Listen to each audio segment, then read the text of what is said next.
बाबा खूप बोर होतंय, काहीतरी नवीन फ्रेश ऑर्डर करा ना. माझ्याकडे एक सरप्राईज आहे. स्वाद गोकुळचा आस्वाद परंपरेचा गोडवा नात्याचा गारवा आनंदाचा गोकुळ आईस्क्रीम सोबती प्रत्येक क्षणाचा गोकुळ आईस्क्रीम.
आणि जिल्ह्याचा पालकमंत्री म्हणून आणि भारतीय जनता पक्षाचा त्यांचं सहकारी म्हणून जिल्ह्याच्या वतीने मी त्यांचं मनापासून या कार्यक्रमाचे निमित्त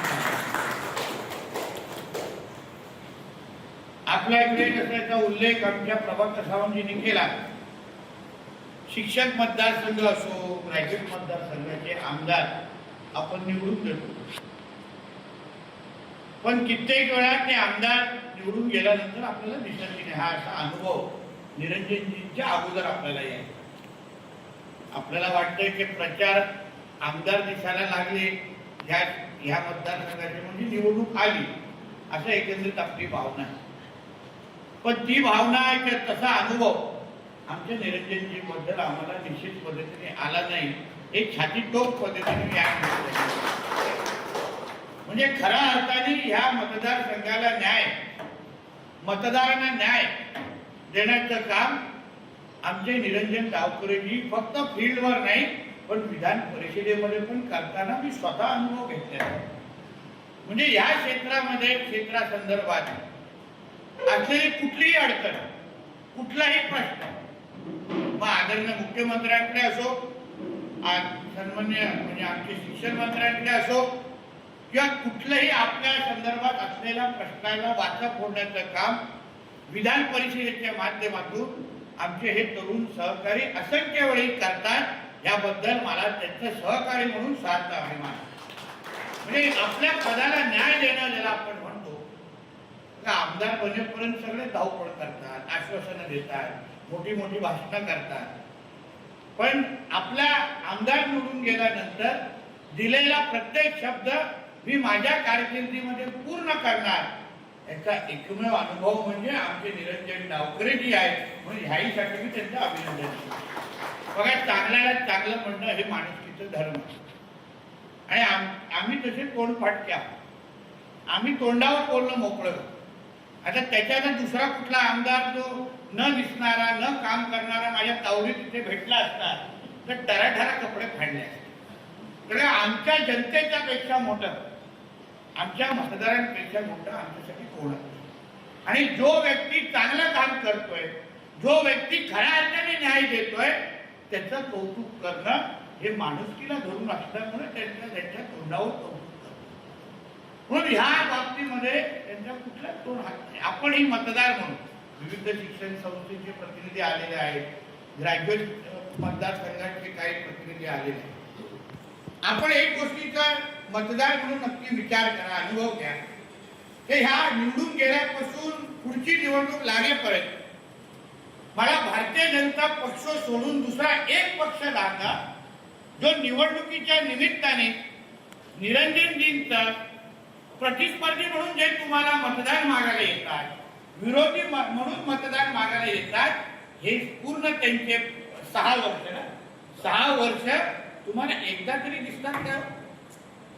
कुठे तुमचे प्रश्न अडचणी राज्य सरकारचे आहेत, या बाबतीत तुला विचारायला तरी येत आहेत का? चला, आता संच मान्यतेचा विषय होता, आपण मोर्चे काढले, त्याच्यानंतर आपण मंत्रालयामध्ये मिटिंग घेतली, शिक्षण मंत्री होते, रत्नागिरीचे पालकमंत्री होते, काही आमदार होते, आमचे म्हात्रेजी होते, सगळे आम्ही एकत्र मिळून मंत्रालयामध्ये असे काही मोजके सडके आंबे आहेत. तर पेटीमध्ये काही सडके आंबे निघतात, तर झाडावर सगळे ते चांगले आंबे येत नाही. तसे मंत्रालयामध्ये त्या अधिकारी खुर्चीवर ना काही सडके आंबे आहेत. त्यांच्यामुळे पूर्ण शिक्षण खात्याची प्रतिमा खराब होती, पूर्ण आपल्या सरकारची निरंजनची प्रतिमा खराब होती. आम्ही त्यांच्या समोर बसताना जेव्हा त्या दिवशी मंत्रालयामध्ये गेलो, बसलो आणि त्याला संच मांडण्यासंदर्भात आम्ही सगळे चर्चा करत होतो. आता उत्तर महाराष्ट्राचा निकष, विदर्भाचा निकष अगर तुम्ही कोकणाला लावायला लागलात तर खरंच या चौकात येऊन त्यांचा सत्कार करायला लागेल आणि सत्कार करा. मला हे कळतच नाही. अहो, कोकणामध्ये आमची भौगोलिक परिस्थिती काय, आमच्या इकडे पावसाळ्याची परिस्थिती काय, डोंगराळ भाग आहे, नेटवर्कची आमच्याकडे डोंगराळ भाग असल्यामुळे अडचण आहे. आमच्याकडे एक गाव, एक शाळा की दुसरी शाळा, ह्याच्यामध्ये असलेलं अंतर हे उत्तर महाराष्ट्र आणि विदर्भ सारखं आहे का? तिकडची परिस्थिती वेगळी, आमची परिस्थिती वेगळी. आणि म्हणून निर्णय घेत असताना तुम्ही कोकणाला उत्तर महाराष्ट्र, पश्चिम महाराष्ट्र, विदर्भाचं निकष लावू शकत नाही, हे त्यांच्या डोक्यात व्यवस्थित भरून आम्ही आलो. हो हो सगळं म्हटलं.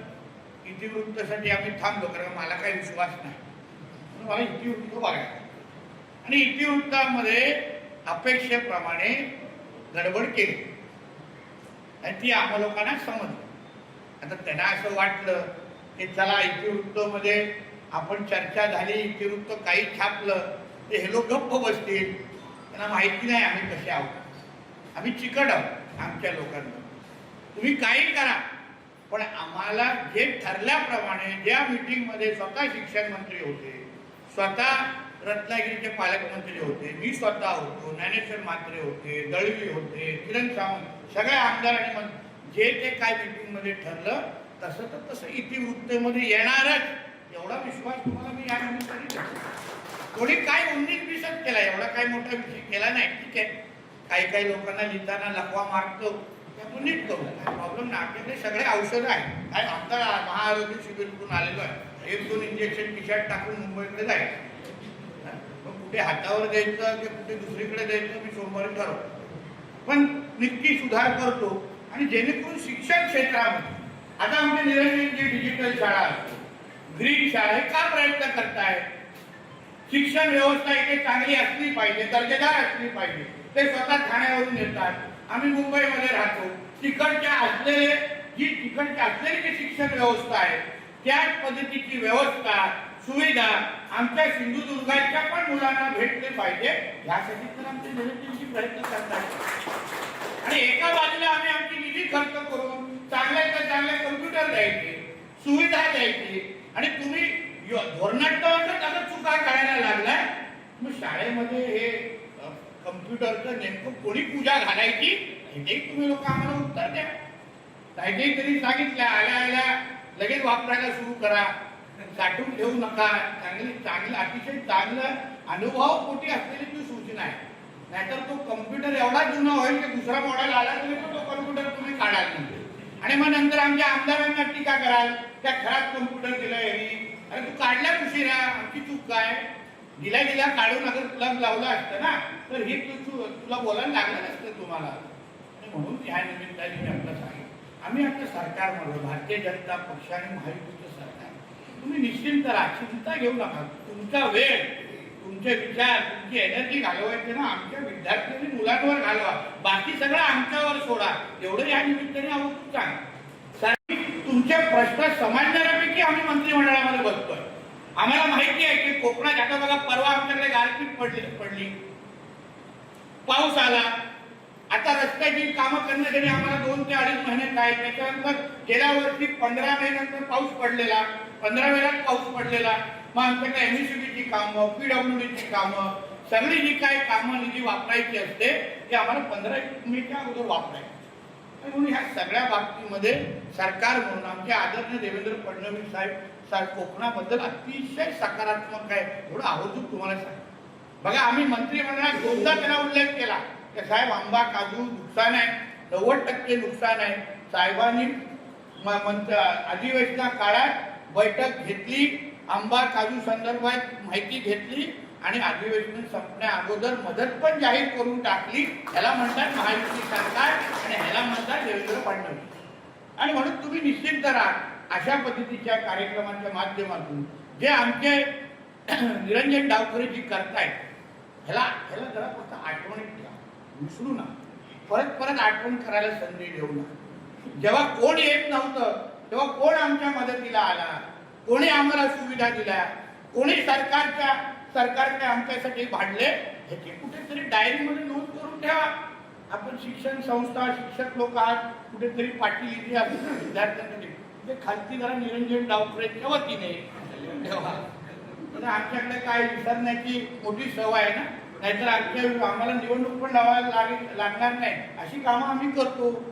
पण हे निवडणुकीच्या टायमाला डोंबकावळे येतात आणि मग आमच्या विरोधात वातावरण करतात आणि आमचे काही लोक विरोधी मतदार पण करतात. म्हणून आपल्याला या निमित्ताने विनंती करेन, एक चांगला आमदार या मतदारसंघाला आपल्याला भेटलेला आहे. सकाळी 7 वाजता माझ्याबरोबर फ्लाईटमध्ये आलेला आहे आणि वेळ देणारे आमदार आहेत, प्रश्न समजणारे आमदार आहेत आणि तुमच्या अडीअडचणी आणि तुमच्या योग्य पद्धतीने निधी देणारे आमदार आपल्याला भेटले असल्यामुळे ह्यांना जपणं, ह्यांना पुढच्या वेळी ह्यांना आपण सिंधुदुर्गातून सांगितलं पाहिजे, तुम्ही तुमचा ठाणा बघा, रायगड बघा, रत्नागिरी बघा, सिंधुदुर्गामध्ये फक्त फॉर्म भरण्याच्या निमित्ताने या आणि विजय निमित्ताने या, मग हे प्रचाराला येऊ नका. बरोबर आहे ना? याची गरज आहे का? सगळे हो म्हणत नाही, सगळ्यांना कम्प्युटर भेटणार नाही, चालणार नाही. म्हणून आपल्याला सांगतो निरंजनजी मी मनापासून अभिनंदन करतो. एक चांगले होतकरी तरुण आहेत. आमच्या देवेंद्र फडणवीस साहेबांचे अत्यंत विश्वासू आहे. हे थोडा अजून एक ओळख सांग, म्हणजे कोणाकडून गोड घेतलं नाही चॉकलेट, पण त्यांच्याकडून बरोबर साहेब घेतल्यावर खातात. आम्ही पण विचार करतो की औषध त्या चॉकलेटमध्ये नेमकं काय टाकतात, किती साखर, आम्ही कधी विचार करतो. आम्ही विचार आपले मिठाई घेऊन असतो, ह्यांचं चॉकलेट कधी साहेब खातात आणि आमची आपल्या मिठाई परत ड्रायव्हरला द्यायला लागते.